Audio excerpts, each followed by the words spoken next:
un saludo a cada uno de ustedes. Una vez más les agradezco que me estén acompañando y juntos estudiar el mensaje de la palabra. Vamos a ir al Salmo número 42 y voy a leer de los versículos 1 al 11 y leo de la Biblia de las Américas este pasaje que dice así: Como el siervo anhela las corrientes de agua, así suspira por ti, oh Dios, el alma mía. Mi alma tiene sed de Dios, del Dios viviente. ¿Cuándo vendré y me presentaré delante de Dios? Mis lágrimas han sido mi alimento de día y de noche, mientras me dicen todo el día: ¿dónde está tu Dios? Me acuerdo de estas cosas y derramo mi alma dentro de mí, de cómo iba yo con la multitud y la guiaba hasta la casa de Dios, con voz de alegría y de acción de gracias, con la muchedumbre en fiesta. ¿Por qué te desesperas, alma mía? ¿Y por qué te turbas dentro de mí? Espera en Dios, porque aún he de alabarlo otra vez por la salvación de su presencia. Dios mío, mi alma está en mí deprimida, por eso me acuerdo de ti, desde la tierra del Jordán y hasta las cumbres del Hermón, desde el monte Mizar. Un abismo llama a otro abismo a la voz de tus cascadas, todas tus ondas y tus olas han pasado sobre mí. De día mandará el Señor su misericordia y de noche su cántico estará conmigo. Elevaré una oración al Dios de mi vida. A Dios mi roca diré: ¿por qué me has olvidado? ¿Por qué ando sombrío por la opresión del enemigo? Como quien quebranta mis huesos, mis adversarios me afrentan, mientras me dicen todo el día: ¿dónde está tu Dios? ¿Por qué te desesperas, oh alma mía? ¿Por qué te turbas dentro de mí? Espera en Dios, pues lo he de alabar otra vez. Él es la salvación de mi ser y mi Dios. Padre, gracias te damos una vez más por tu palabra. Gracias porque tú eres bueno. Padre, venimos pidiéndote que en esos momentos en los cuales tenemos ansiedad, desaliento, desánimo, en el cual hay depresión en nuestras vidas, podamos, Padre, como el salmista, ir a ti y buscarte, Señor, y anhelar estar en ti, Padre, contigo. Te amamos, te honramos, te glorificamos y te agradecemos por todo. Danos el deseo de seguir adelante. En Cristo Jesús pedimos esto. Amén. Bueno, hoy vamos a concluir con la serie que está basada en el libro de los Salmos. Si usted recuerda, los Salmos, canciones para un alma que tiene sed de Dios. Y esto es precisamente lo que está expresando el salmista aquí en este salmo. Nosotros, ¿verdad? En estos tiempos, pues, somos dados a la ansiedad, al desánimo, al temor, la depresión. Estos obviamente no son nuevos, son estados de ánimo de nuestros tiempos, aunque no han, como dije, no son nuevos, han estado en la humanidad por milenios. Podemos reconocer que hoy en nuestros días se marcan más por el tipo o estilo de vida que llevamos, el trabajo, la sociedad, las demandas que nos hemos impuesto al tener artículos, al tener y desear cosas que obviamente no son malas, pero que nos hacen entrar en un estado de ansiedad. El afán, ¿verdad? La depresión son algo que es muy común, tristemente, en nuestros días. Ahora, Cristo Jesús, al conocer el corazón del ser humano, sabe que vamos, ¿verdad?, a pasar por momentos de dificultad emocional en nuestra vida y nos lleva a confiar en las promesas de Dios por medio de su palabra. Y vemos pues este salmo, los primeros versículos, el capítulo 42 del 1 al 4, el Salmo 42, ¿verdad?, nos está hablando de una persona que desea tener una intimidad con Dios, desea tener una relación, ¿verdad?, con Dios. Y posiblemente este salmo se cree que fue escrito por un levita, una persona, sacerdote, un levita, que fue llevado cautivo y que no se encontraba presente en Jerusalén. Pero hay algunos otros que reclaman que posiblemente este salmo, porque aunque dice que era para los hijos de Coré, fue escrito muy posiblemente también por David, y él se lo entregó a los coreitas para que ellos, ¿verdad?, le pusieran música y lo cantaran. Ahora, vamos a darnos cuenta que fíjese que él está expresando esa necesidad espiritual que tiene. O sea, el beber y la sed son ilustraciones de la necesidad espiritual del hombre para que Dios, ¿verdad?, pueda proveer de esa, cuando digo angustia, para que pueda proveer de paz en los momentos de angustia. Fíjese que él está diciendo, ¿cuándo vendré?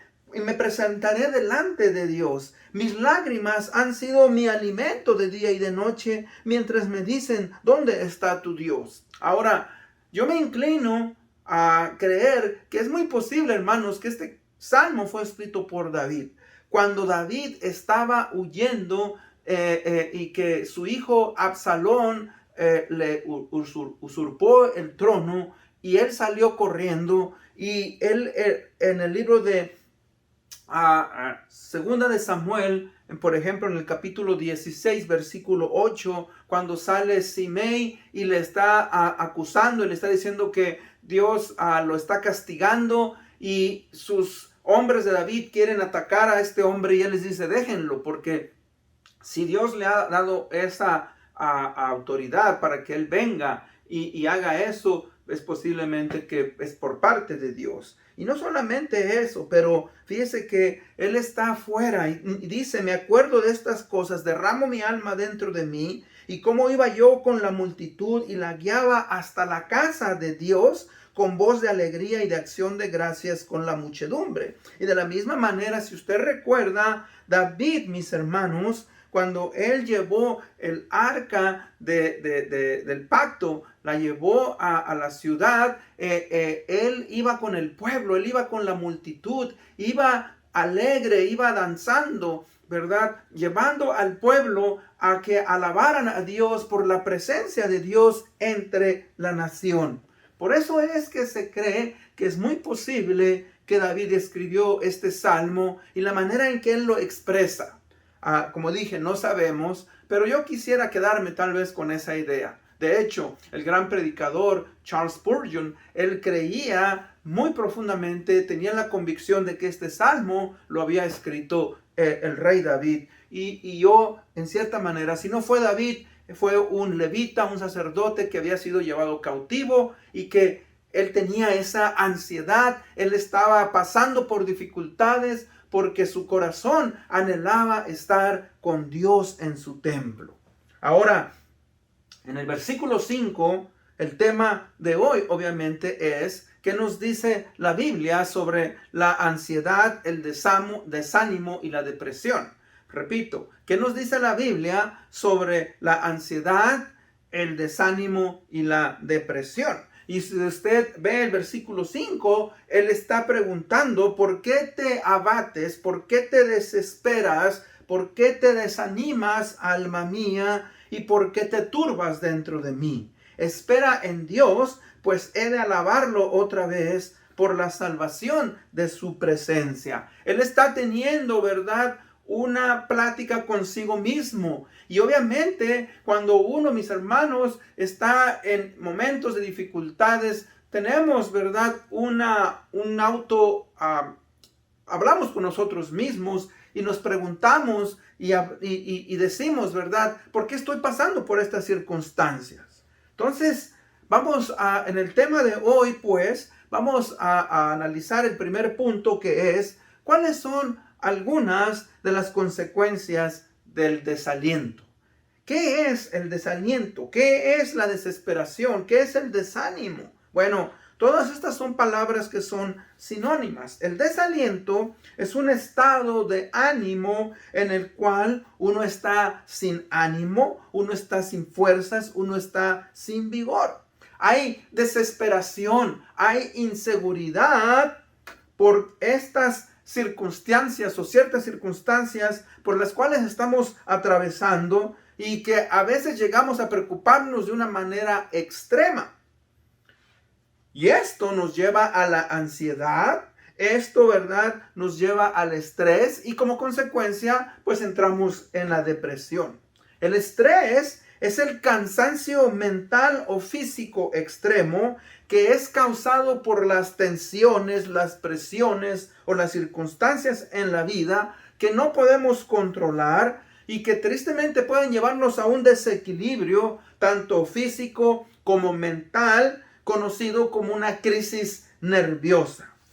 Ahora, cuando nosotros, hermanos, no estamos obviamente confiando en la palabra de Dios y nos dejamos controlar por las circunstancias, pues caemos en el desaliento y el desánimo. Y vamos a ver algunas de las consecuencias del desaliento. Primeramente, cuando entramos en el desaliento, este nos separa de Dios.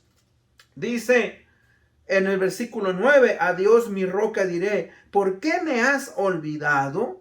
¿Por qué ando sombrío por la opresión del enemigo? Fíjese que el escritor está pasando por una circunstancia tan difícil en su vida que él, de acuerdo a su propia perspectiva, cree que Dios lo ha olvidado. Ahora, eso nos pasa a nosotros. Nosotros nos preguntamos y decimos, Señor, ¿por qué me has abandonado? ¿Por qué estoy pasando por estas circunstancias? Y como nosotros obviamente no hemos madurado, no creemos que esa prueba, esa circunstancia, Dios la ha traído a nuestra vida para darnos madurez, para llevarnos a crecer, pues nos apartamos nuestra mirada del Señor Jesucristo. O sea que, fíjese que los temores, las inseguridades que nos controlan, nos llevan a pensar que no hay una solución, nos llevan a pensar que estamos solos, nos llevan a pensar, ¿verdad?, que no le importamos a nadie. Y como consecuencia de eso, caemos en desesperación. Olvidamos las promesas de Dios. Y el escritor está expresando eso. ¿Por qué me has olvidado? ¿Por qué, Señor? Me siento desamparado. Siento que a nadie le importa. Fíjese que ahí es donde nosotros tenemos que siempre que pasemos por esas circunstancias, aprender a aferrarnos a la palabra de Dios. Por eso Él dice, ¿por qué te turbas? ¿Por qué te desesperas, alma mía? Dice, espera en Dios, pues lo he de alabar otra vez. El monólogo que Él tiene, Él está hablando consigo mismo y está tratando de reanimarse y decirle a sí misma, a su alma, su estado de ánimo, no te desesperes, no te abatas. Espera en Dios, porque Dios obviamente, ¿verdad?, es fiel. O sea que cuando caemos, hermanos, en el desaliento, en el desánimo, la ansiedad, fíjese que tristemente nos hace poner lo espiritual en un segundo grado y buscar a veces ayuda en el secularismo y el humanismo, tales como la psicología, la psiquiatría, para poder guiarnos a la palabra de Dios. Ahora, yo no estoy en contra de que hay momentos en los cuales uno pueda pasar por circunstancias en las cuales hay un imbalance en nuestro cuerpo que requiera de atención médica.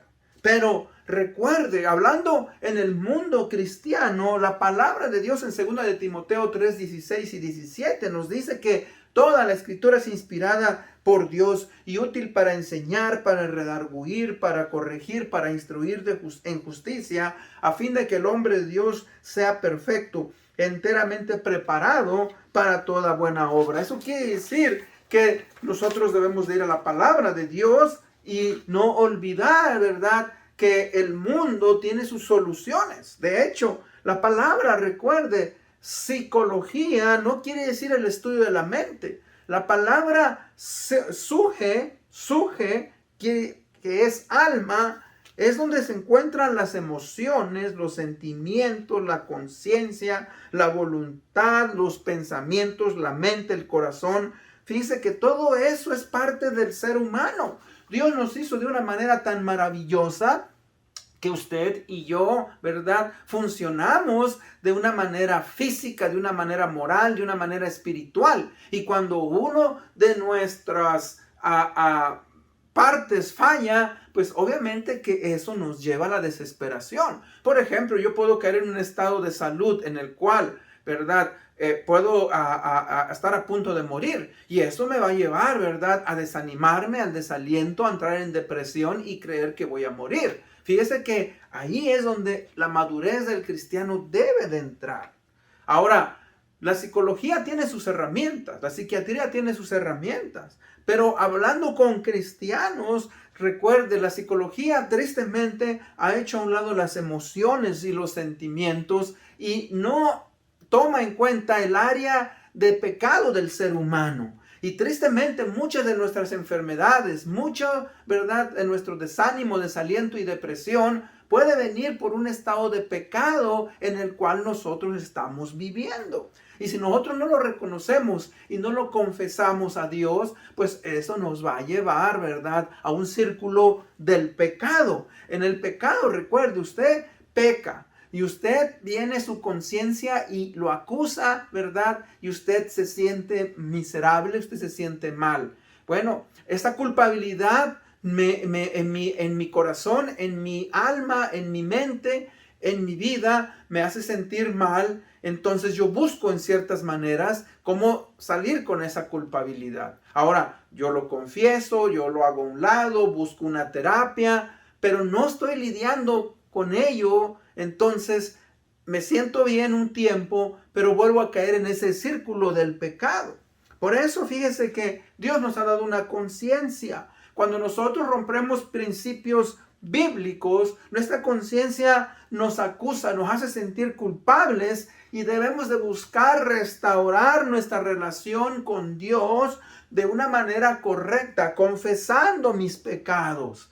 Recuerde, el temor en sí no es malo, pero cuando somos controlados por el temor, cuando nosotros vivimos en un estado en el cual, ¿verdad?, confiamos más lo que dicen las noticias, los medios de comunicación, las redes sociales, y no confiamos en lo que Dios nos dice, pues ahí, hermanos, estamos pecando. Es el pecado de desconfianza en no creer a Dios antes que a los hombres. Hay un gran teólogo del siglo XX llamado Lloyd Jones. Lloyd Jones es uno de los teólogos más influyentes del siglo XX y él habló sobre el tema de la depresión, escribió un buen libro y fíjese que él se enfocó en la depresión espiritual y él se refiere al trastorno del alma donde el cristiano pierde el interés y la alegría por la salvación y por su Salvador, por Cristo Jesús. Lloyd Jones declara que este asunto debe de tratarse rápidamente, con urgencia, porque él dice que cuando una persona cristiana está viviendo en depresión, en desánimo, en desaliento, ¿verdad?, pierde esa imagen de que Cristo Jesús nos ha dado esperanza, nos ha dado, ¿verdad?, el amor que necesitamos para poder entender y tener una identidad en Cristo. Entonces, este trastorno del alma, dice, hace que el cristiano pierda ese interés en una relación con Cristo, en amar a Cristo, en amar a su prójimo y enfocarse en la vida de una manera positiva. Ahora, todo eso, fíjese, afecta a nuestro alma y afecta a nuestro cuerpo.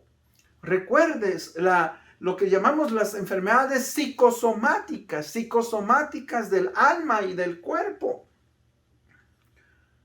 La ansiedad viene a nuestras vidas y eso trae un desequilibrio mental, un desequilibrio físico y nos enferma. Mire, cuando yo, por ejemplo, empiezo a preocuparme porque si no hay trabajo, porque si no hay comida, entonces entro en un estado de ansiedad. Eso trae a mi vida insomnio. Hace que en mis nervios, ¿verdad?, estén incontrolables. Me pongo de mal genio, empiezo a pelear con la gente. Entonces, mi esperanza en Dios me hace, ¿verdad?, la hago a un lado y empiezo a buscar seguridad en lo material y en lo físico o en personas.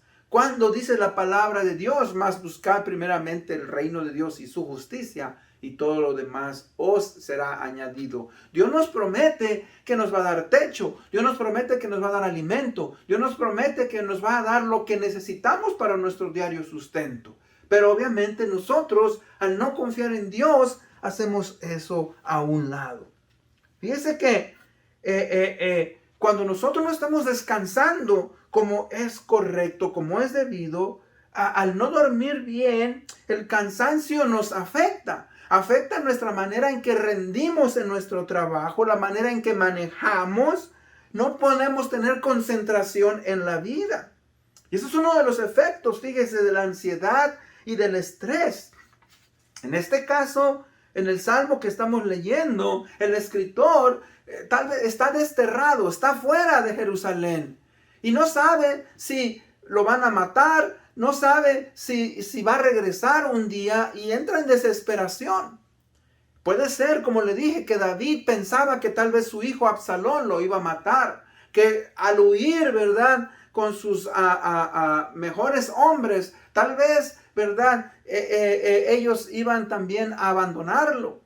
Tal vez él estaba pensando en las personas que habían quedado en Jerusalén y cómo es que iba a subsistir el reino y que tal vez iban a aprovechar otras naciones y que iban a invadir a la nación. O sea, son tantas las cosas que nosotros podemos pensar en el momento de soledad, en el momento, ¿verdad?, en el cual estamos desanimados, en los momentos en los cuales estamos en depresión. Fíjese que en estudios que se han hecho, cuando hay tensión, cuando nosotros no estamos durmiendo bien, cuando nuestro cuerpo está en constante presión, tenemos enfermedades tales como asma, dolor de espalda, arritmias, fatiga, dolor de cabeza, migraña, irritación del colon, úlcera.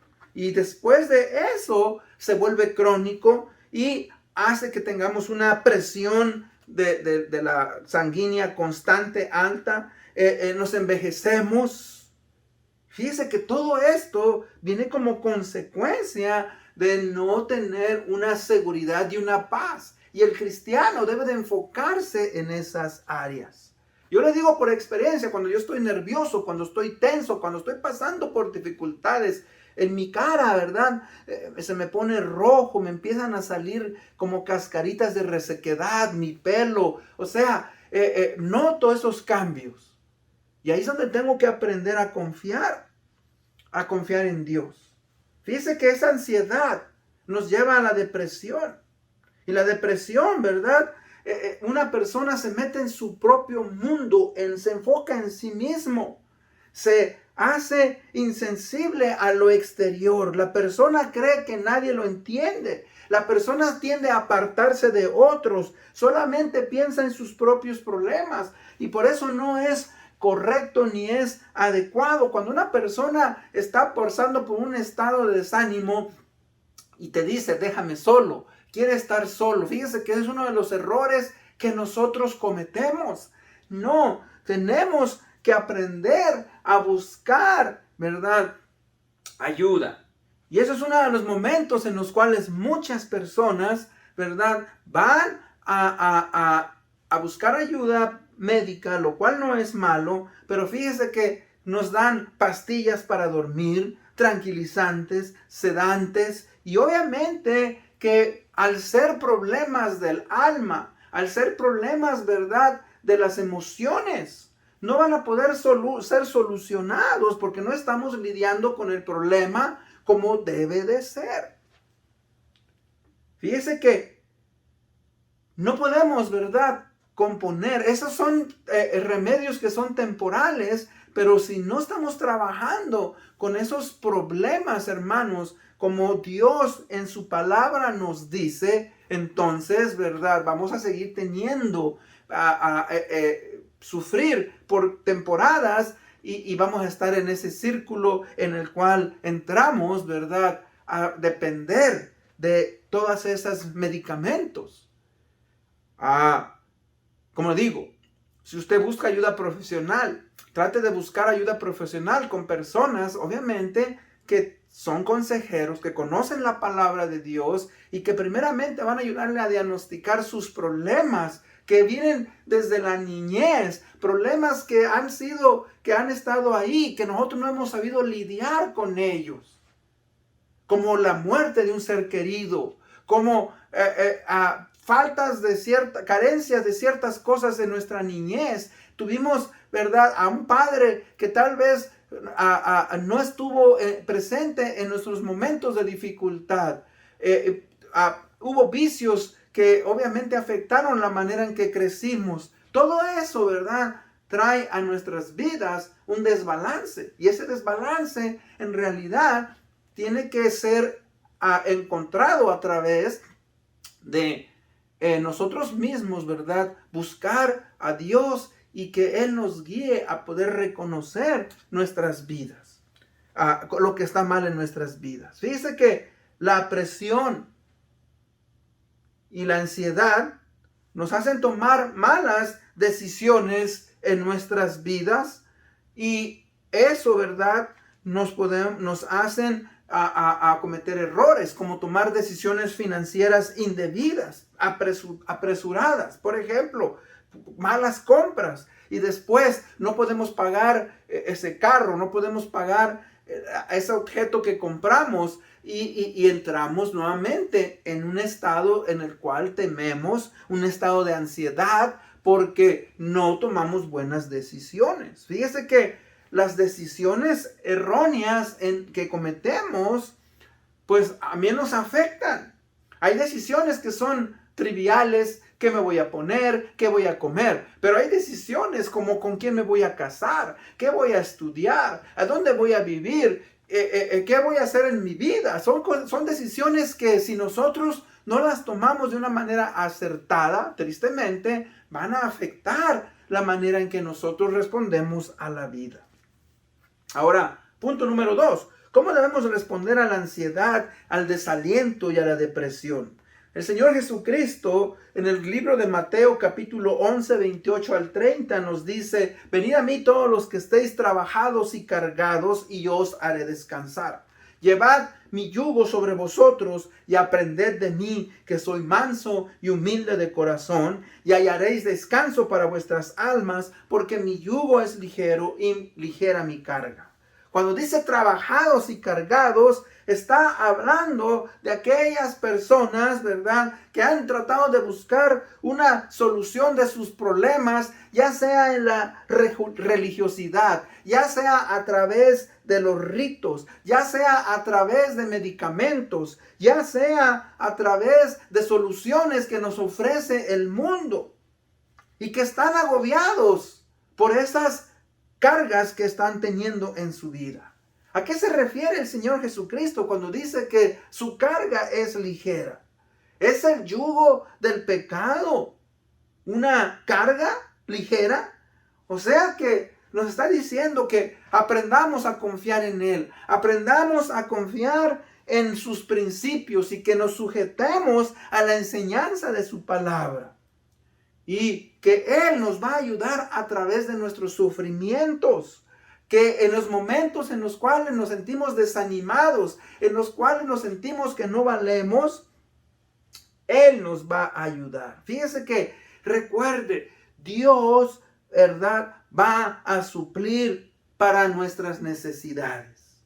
Dice: vosotros pues no os preocupéis por lo que habéis de comer, ni por lo que habéis de beber, ni estéis en ansiosa inquietud. Lucas 29, 29. O sea, no quiere decir que Dios va a mandarnos que todo caiga del cielo y que van a llover, ¿verdad?, alimentos, y va a llover dinero. No, lo que quiere decirnos es que nuestra perspectiva hacia la vida no debe de ser controlada, ¿verdad?, por las circunstancias, sino que debemos de confiar en Dios y decir: Señor, yo sé que tú eres bueno, yo sé que tú vas a suplir, yo sé que tú te preocupas por tus hijos, yo sé que tú quieres que, ¿verdad?, yo aprenda a confiar en ti.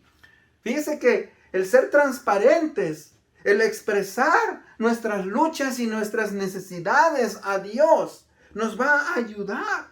Por eso Dios estableció una iglesia. Fíjese que en la iglesia los hermanos, ¿verdad? Vamos y contamos nuestras luchas. Podemos ir con nuestros pastores, podemos ir con nuestros líderes, podemos ir, ¿verdad?, con los hermanos. La iglesia es el medio que Dios usa para podernos ayudar los unos a los otros. El orar los unos a los otros. El animarnos los unos a los otros. El exhortarnos los unos a los otros. El guiarnos los unos a los otros. Y cuando una persona no está siendo fiel a su iglesia, cuando una persona se aparta de su iglesia, fíjese, viene el desánimo, viene la duda, viene el mundo, y el mundo, ¿verdad?, trae sus soluciones, y a veces le ponemos más énfasis a lo que dice el noticiero, a lo que dicen, ¿verdad?, los psicólogos, a lo que dicen los científicos, que lo que dice la palabra de Dios. Tenemos que aprender también a tener una actitud positiva. Cuando digo una actitud positiva, obviamente no estoy hablando, ¿verdad?, de algo que nosotros tenemos que repetirnos a nosotros mismos. No, pero sí, ¿verdad?, que cuando Dios nos dice que debemos de buscarle, dice, mira que te mando que te esfuerces y seas valiente, no temas ni desmayes porque yo estaré contigo. Obviamente, esa es una actitud positiva a la vida. La Biblia nos habla constantemente, o sea, que nuestro estado de ánimo va a afectar la manera en que nosotros respondemos. Y que a veces tenemos mala actitud, a veces nos dejamos vencer por la soledad, nos dejamos vencer por el desánimo, nos dejamos vencer, creemos que el mundo es mayor que nosotros. Y la palabra de Dios nos dice que Cristo es mayor que todo el mundo, Él ha vencido y Él tiene control de todo. Dice que el balance en la vida es necesario. No podemos dejarnos llevar, ser controlados por el temor. Recuerde, todos vamos a morir tarde o temprano. No podemos aferrarnos a esta vida como que es lo mejor. Si usted conoce al Señor Jesucristo, usted sabe que tenemos una nueva vida, tenemos algo mejor, algo más precioso en la vida eterna. Y por eso es importante que entreguemos nuestras vidas al Señor Jesucristo. No, vamos a vivir en esta tierra por siempre. Tenemos que aprender a confiar. Pero dice el Señor Jesucristo, le dijo a sus discípulos, ¿verdad? En la casa de mi Padre hay muchas moradas. Voy pues a preparar lugar para que donde yo esté, vosotros también estéis. Hermanos, tenemos una garantía de que vamos a estar en Cristo Jesús. Las circunstancias en la vida van a pasar, van a venir de una manera en la cual no podemos controlarlas.